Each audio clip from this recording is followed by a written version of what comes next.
राजा रघुगण अपनी पालकी में, पुराने जमाने में पालकी चलती थी, अब तो नए लोग तो जानेंगे भी नहीं, कुछ दिनों में देखने को नहीं मिल रही है। पालकी को ढोने वाले कहार थे, तो एक कहार उनका बीमार पड़ गया। महाराज जी को देखा, राजा का आदेश, कोई मिल जाए लगा लो। अब राजा की आज्ञा कौन अवहेलना करेगा। महाराज स्वामी जी को लगा लिया। स्वामी जी ने विरोध नहीं किया, स्वामी जी लग गए और चल दिए। जैसे उस पालकी को लेकर के जाने लगे, तो जितने कहार थे वो तो सही ढंग से चल रहे थे, पर ये ठीक से नहीं चल रहे थे। ये क्या कर रहे थे कि जैसे चींटी पड़ जाए, चींटा पड़ जाए तो छलांग लगा दे, कोई जीव पड़े तो। ये तो ब्रह्मज्ञानी संत,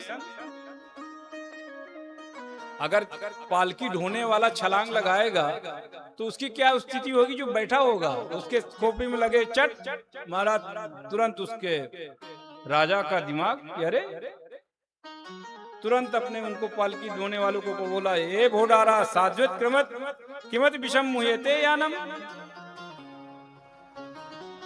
तुम लोग क्या कर रहे हो, ठीक से चलो। अब इन जो कहार इसके पहले से लगे थे, इन्होंने विचार किया कि यदि मैं ऐसा करता हूं, हम लोगों अगर नहीं बताते हैं राजन से, तो दंड हमको भी मिलेगा।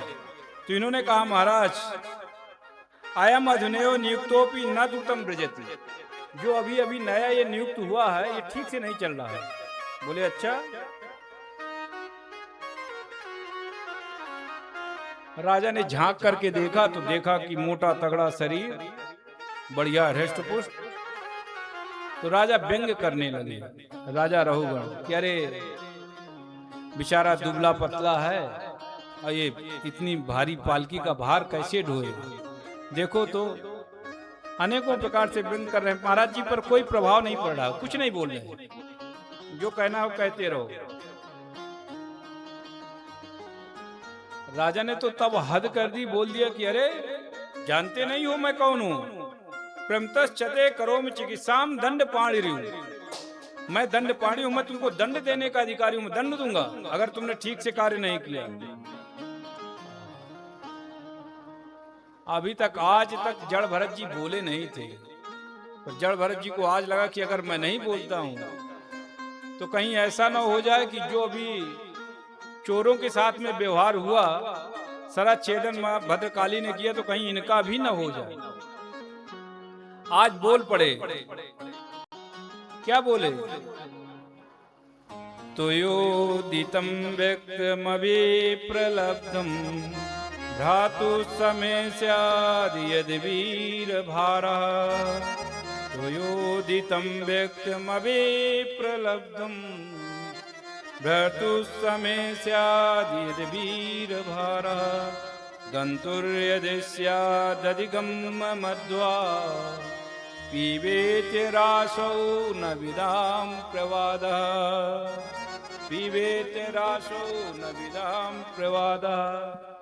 अरे राजन, किसको दंड देने की बात कर रहे हो तुम? हमको? ना हम पर तुम्हारे पालकी का भार है और ना हमें कोई कष्ट है। राजा ने सोचा कि अरे ये तो बात क्या कर रहा है, बड़ी ज्ञान विज्ञान की बात करने। मोटा पतला जो तुम कह रहे थे, मोटा पतला ये शरीर का धर्म है, भूख प्यास लगना ये प्राण का धर्म है, और सुख दुख हर्ष और विषाद ये मन और बुद्धि का, मेरा नहीं। और इतने उचिष्ट शब्दों को सुन करके महाराज इनका तो काबू, अरे क्या बोल रहे हैं। फिर नीचे झांक करके देखा, तो देखा क्या कि इनके जनेऊ पड़ा हुआ है कंधे पर, मोटा सा।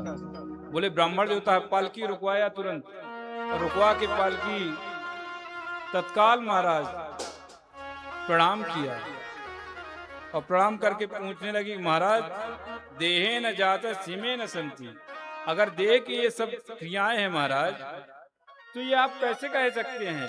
आप कौन हैं? आप अपना परिचय तो बताएं।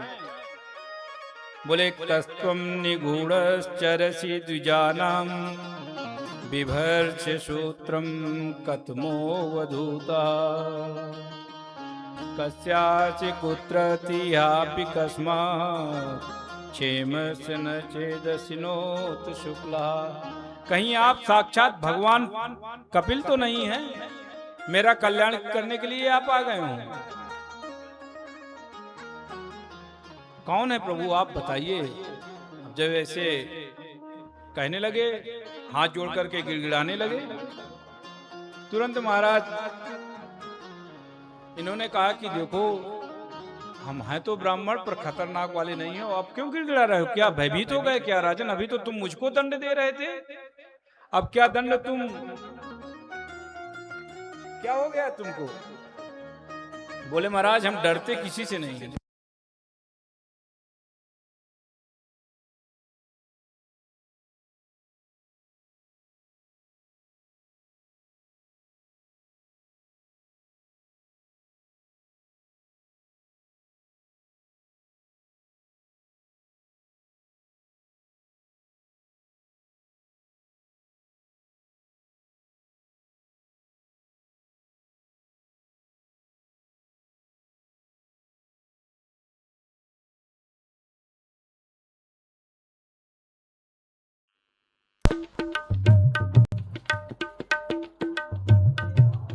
नारायण वासुदेव श्री कृष्ण गोविंद हरे मुरारी। हे नाथ नारायण वासुदेव श्री कृष्ण गोविंद हरे मुरारी। हे नाथ नारायण वासुदेव। बोलो संत भगवान की जय हो। बोले महाराज डरने की बात जो आप कर रहे हैं ना, हम डरते किसी से नहीं, क्षत्रिय हैं, हमारे रग रग में भय नहीं होता महाराज। आप डरने के लिए कह रहे हैं तो एक बार भगवान शंकर भी त्रिशूल लेकर के आ जाएं तो उनसे भी हम दो दो हाथ कर ही लेंगे। ना हम विशंके सुरराज वज्रान न त्रयक्ष शूला न यमस्य दंडात् नाग्निर्क सोमा नीलविद्य पात्रा शंके वृषं ब्रह्म कुलावमानात् शंके वृषं ब्रह्म कुलावमानात्। हे ब्राह्मण देवता, एक बार इंद्र अपना वज्र लेकर के आ जाएं तो उनसे भी हम पीछे नहीं हटेंगे, दो दो हाथ कर ही लेंगे। भगवान शंकर त्रिशूल लेकर के आ जाएं, कुबेर आ जाएं, किसी से हम भयभीत होने वाले नहीं। साक्षात यम भी आ जाएं अपना दंड तो उसको से भयभीत नहीं होंगे। क्षत्रियों में ये नहीं होता। इन्होंने कहा कि तो फिर क्यों गिड़गिड़ा रहे हो, क्या बात है? भाई हम भी तो एक। बोले महाराज हम ब्राह्मणों से डरते हैं। बोले क्यों? बोले ब्राह्मण मारता नहीं है तो क्या करता है? कुलम समूलम दहती, पूरा कुल का कुल ही समूल महाराज नष्ट कर देता। ब्रह्म तेज ऐसा होता है प्रभु, ब्रह्म तेज कुलम समूलम दहती। बोले महाराज देखो आप अभी कह रहे थे तो बात आपकी कुछ मेरे गले नहीं उतरी। बोले क्या? बोले अभी आप कह रहे थे कि जो पालकी का भार है मेरे ऊपर नहीं है, भूख प्यास प्राण का धर्म है महाराज, मोटा पतला शरीर का धर्म है। तो आप ये बताइए हमको, हम ये जानना चाहते हैं। एक उदाहरण, बड़ा अच्छा उदाहरण दिया इन्होंने। राजा रहुगण भी, राजा तो राजा की बुद्धि, स्थालाग्नि तापात पैसो भी ताप तत्ताप तस्तंडुल गर्भरंधि देहेन्द्रिया श्वास सन्निकर्षा तत्संस्कृति पुरुषस्य अनुरोधात्। अरे प्रभु ये बताइए, जैसे चूल्हे पर एक बटलोई चढ़ा दी जाए और उस पर जल भर दिया जाए, उस पर चावल डाल दिए जाएं, तो जब वो चूल्हे की गर्मी पहले पहुंचेगी तो बटलोई को गर्म करेगी और बटलोई जब गर्म होगी तो उसके अंदर जो भरा हुआ पानी है वो गर्म हो जाएगा, और जब पानी गर्म हो जाएगा तो जो पड़े हुए चावल हैं वो भी गर्म होने लगेंगे, और धीरे धीरे स्थिति ये आएगी कि महाराज जो पक करके चावल सिद्ध हो जाएंगे, भात बन जाएगा।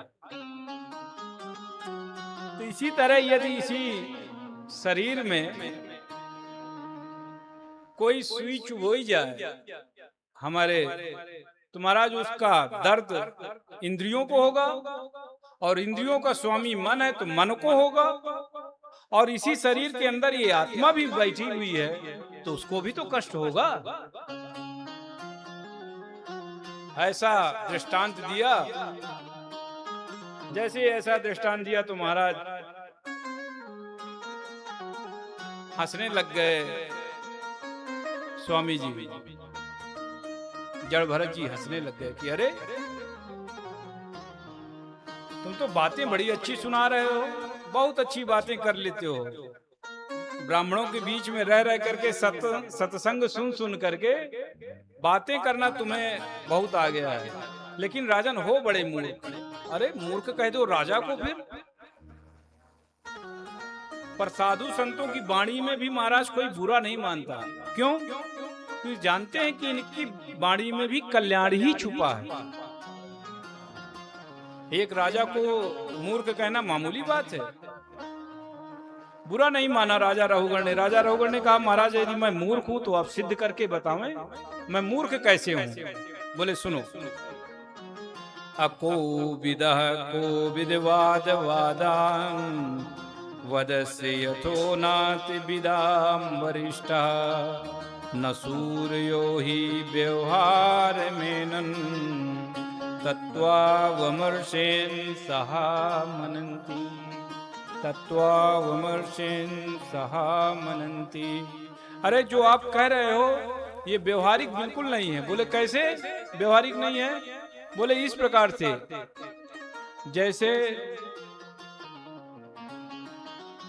बटलोई का उदाहरण दिया तुमने, चावल का दिया, चूल्हे का दिया और पानी का दिया। तो चावल भी देखा जा सकता है, छुआ जा सकता है, पानी भी देखा जा सकता है, छुआ भी जा सकता है, अग्नि को भी देखा जा सकता है, छुआ भी जा सकता है, बटलोई को भी छुआ जा सकता है, देखा जा सकता है। तुम जो उदाहरण दे रहे हो ये सावयव पदार्थ हैं, और हमारा सावयव पदार्थ से जो हमारा निर्णय है महाराज, सावयव पदार्थ में आनंद नहीं। आप निर्वय पदार्थ आत्मा से उसका तुलना कर रहे हो। निर्वय पदार्थ भाई आत्मा को कोई देखा है क्या आज तक? ना आत्मा को छुआ जा सकता है, ना देखा जा सकता है, ना पकड़ा जा सकता है। बोले ये व्यवहारिक नहीं है। जिस तरह से कोई कह दे कि मैं महाराज आकाश के टुकड़े टुकड़े कर दिया, आकाश को गीला कर दिया, आकाश को अग्नि के हवाले कर दिया, तो कोई कर सकता है क्या?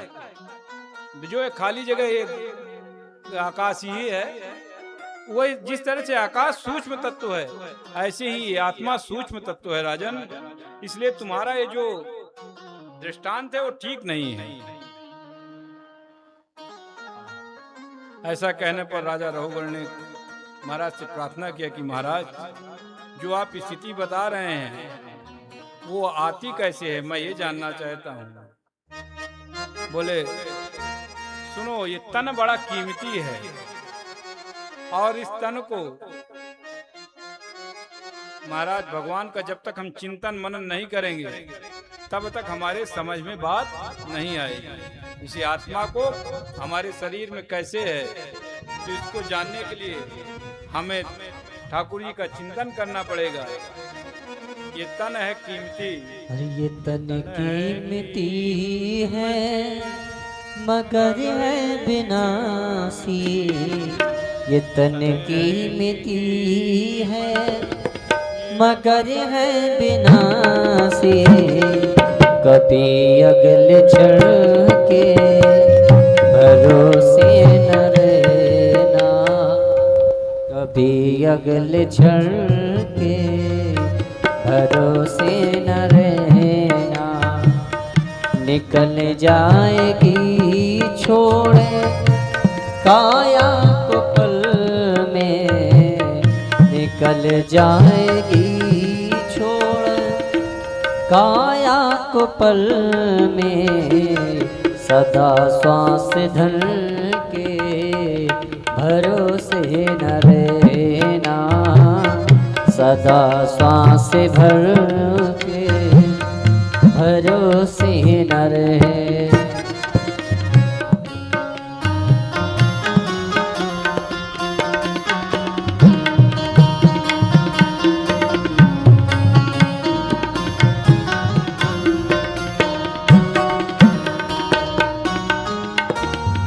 एक क्षण में जोगी, एक क्षण में भोगी, एक क्षण में योगी, एक क्षण में भोगी, पल भर में ज्ञानी, पल में वियोगी।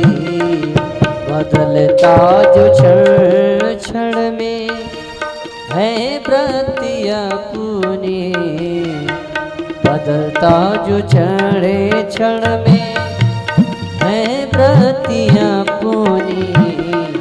कभी अपने मन के भरोसे न रहना, कभी अपने मन के भरोसे न रहना। ये तन कीमती है मगर है विनाशी, ये तन कीमती है मगर है विनाशी। कभी अगले क्षण के भरोसे न रहना, कभी अगले क्षण के भरोसे न रहना।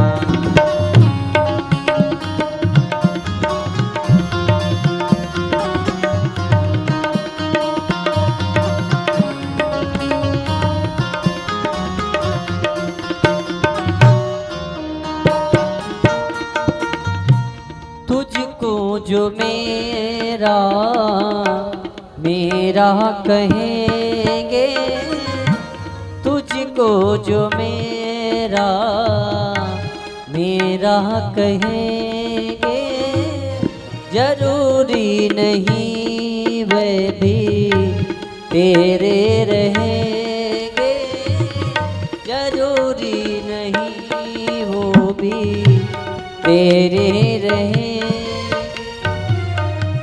मतलब से मिलते हैं दुनिया के साथी, मतलब से मिलते हैं दुनिया के साथी। सदा किस मिलन के भरोसे न रहना, सदा किस मिलन के भरोसे न रहे। निकल जाएगी छोड़ काया को पल में, निकल जाएगी छोड़ काया को पल में। सदा किस मिलन के भरोसे न रहना, सदा श्वास धन के भरोसे न रहना, सदा श्वास धन के भरोसे न रहना। बोलो भक्तवत्सल भगवान की जय हो। राहुगण महाराज जैसे ही है